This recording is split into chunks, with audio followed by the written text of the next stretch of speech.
looking to become the first fighter ever to hold major titles in Japan and North America at the same time. Judge, are you ready? Judge, are you ready? Judge, are you ready? Fighter, are you ready? Fighter, are you ready? Five 5-minute rounds to determine history at Strikeforce, and without warning, Zaromskis quickly goes to the hips, tags Diaz with a quick combination, and Diaz now with that reach finds Zaromskis as well.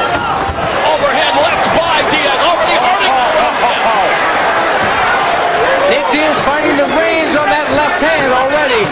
Man, a slugfest early on here. We did not anticipate anything less, and Zaromskis kicks Diaz, who doubles over looking for the single leg early. He took a big knee right before that single leg. I think it convinced him to jump on that takedown.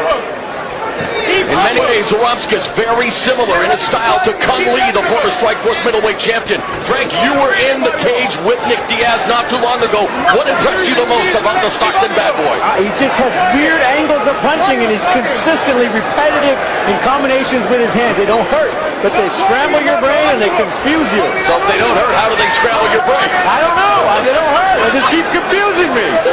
I think because he keeps throwing punches and bunches. Now, Nick Diaz usually he's spent his whole career fighting guys in orthodox stance, but Zaromskis is a southpaw. Didn't have any problem coming in with that left hand. Both of them southpaws in this fight, and Diaz now working away on the legs of Zaromskis, doing the homework, wanting to make sure, hey, if you're going to deliver that kick, it's going to be a lot heavier and it's going to hurt a lot more than you're accustomed to. Zaromskis seems frozen in this position, and he's getting whacked by that knee, and that's going to hurt his chances to move around and deliver those kicks. That leg is going to blow up terribly, and his biggest skill set, which is movement and versatility, is going to be gone. I know one thing, every time Nick Diaz is on the card, the CompuStrike employees cringe just because of the sheer volume of strikes this guy delivers.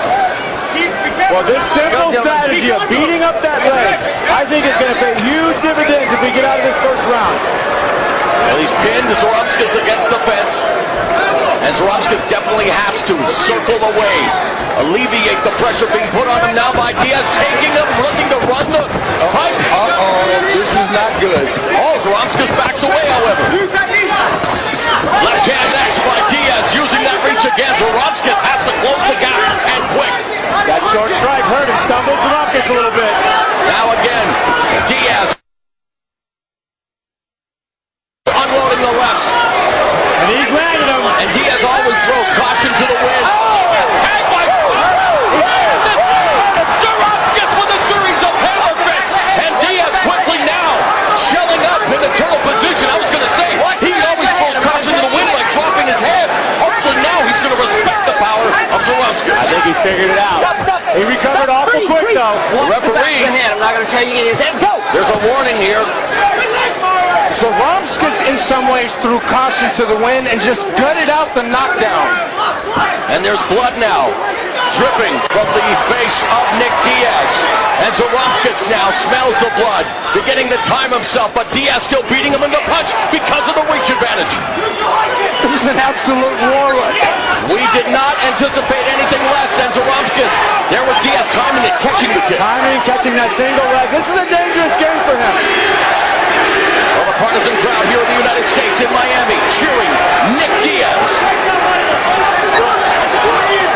And in his illustrious career, Diaz has only lost via form of knockout twice. Let go of the fence!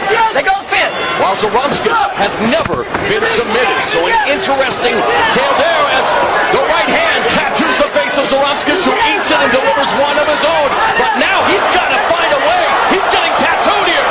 He's stuck at the end of Diaz's punches. I have been there. It does not feel good.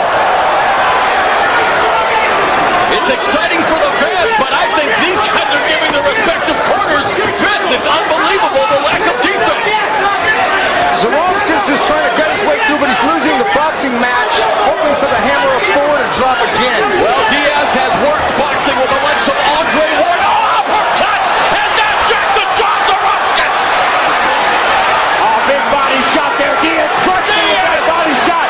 And he's looking for more right here. Away at the body, looking like Andre Ward, looking like he may even belong in that Showtime Super 6 tournament. Unbelievable boxing skills here by Diaz.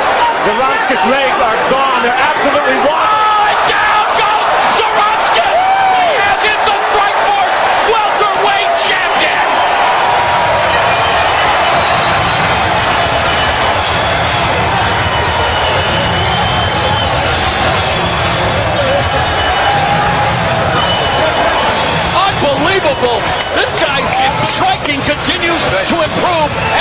Actually, he is a Cesar Gracie Brazilian Jiu-Jitsu black belt.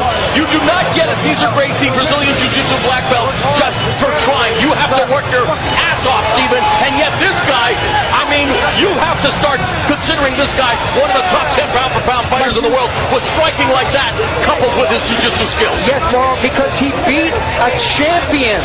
He didn't beat just a contender. He beat a champion who was known as a striker and who came out there and hurt Nick Diaz. And Nick Diaz, if this was a complete firefight, Frank. He beat him at his own game. Yes. That is Nick Diaz.